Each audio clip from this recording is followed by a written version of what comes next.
Hi, I'm Elise, this is Witch Way, and today I'll be taking you through the witch lore of Warhunt.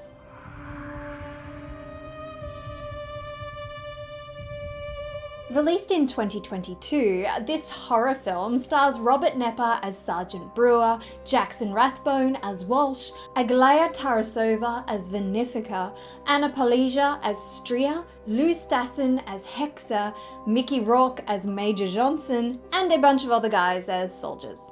In 1945, during World War II, a unit of soldiers are sent on a mission to retrieve top-secret materials from a plane of theirs that has crashed behind enemy lines in the Black Forest of Germany.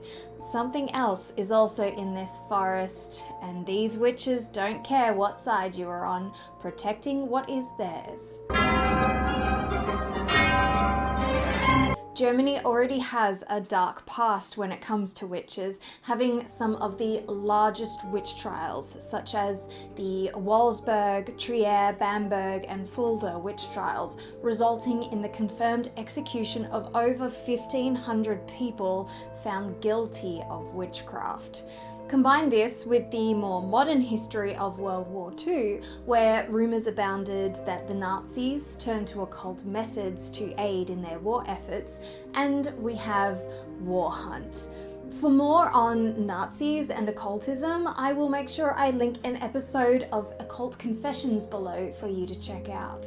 As mentioned, the soldiers head into Germany's Black Forest, itself the home to classic fairy tale witches, being the setting for Hansel and Gretel. For more on that, you can see my Witches of Hansel and Gretel. These witches don't live in a gingerbread house, but instead a windmill. This brought to mind the night hags encountered in the D&D campaign, The Curse of Strahd. Yes, very niche, I know, but it turns out witches frequenting windmills brings in another fairy tale known among many names, one being the Haunted Mill, wherein several mill hands are found dead the day after being hired, until one witnesses 3 cats entering the mill. Then they jump to attack him, and he manages to slice off one of their paws before they escape. The paw then turns into a human hand. The next day, the miller's wife is ill, and it turns out her hand is indeed missing, and she confesses that she had been the cat and that her and her accomplices were witches. Our 3 witches do not turn into cats, but do turn into flocks of ravens, reminiscent of Ravenna from Snow White and the Huntsman. See my Witches of Snow White for more on those ones. Though we never hear these witches' names, we do see them named in the credits. Hexa, which is German for witch, Stria, a medieval Latin term, again for witch, and Vinifica, meaning a female who poisons, and was also the name of a Roman sorceress who used potions and poisons. But it's Greek mythology we hear referenced here, when the soldiers soon become turned around, unable to rely on their navigation tools or their minds. When Odysseus entered the land of the dead, the demons, they changed the stars so he would lose direction. This refers to Homer's Odyssey and Odysseus' journey into the land of the dead. Prior to this, he and his crew come across the sorceress or witch goddess, Circe, who lures Odysseus' crew into a false sense of security with her sweet song and offering of food and rest. Again, we see a comparison in the film when Stria lures one of the soldiers to her. Given the rest, soldier fight no more.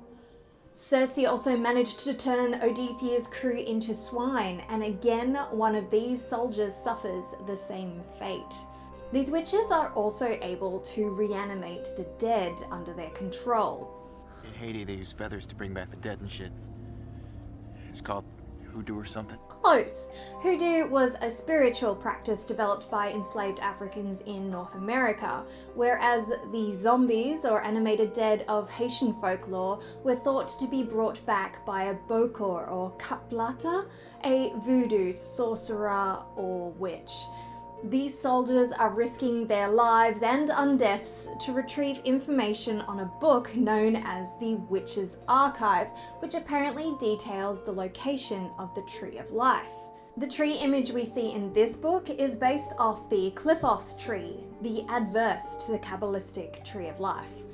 We also see images from the Key of Solomon and from the 3 books of occult philosophy. This film scores for lore, but not sure on the craft. We do not know enough about the witches. They apparently use the Tree of Life to stay young, though we assume they have innate abilities such as increased strength, shape-shifting, and of course necromancy. This film was almost good. It was a bit dark color-wise, not theme-wise, and Mickey Rourke's character was completely over the top, but they also portrayed the witches as evil, as they killed everyone who came into the forest, but this just led me to assume that they were protecting the Tree of Life and stopping it from falling into the wrong hands. The soldiers, though, would prefer to see it destroyed than to fall into the hands of the enemy. But just help the witches protected, guys. I really wanted to know more about the witches. I mean, of course I did. We only saw their names in the credits. But let me know what you thought of this film in the comments below, as well as any other witchy recommendations for my upcoming witch lore reviews.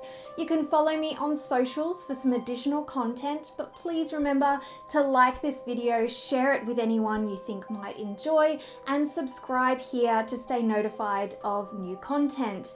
And as always, thank you very much for watching here on Witch Way.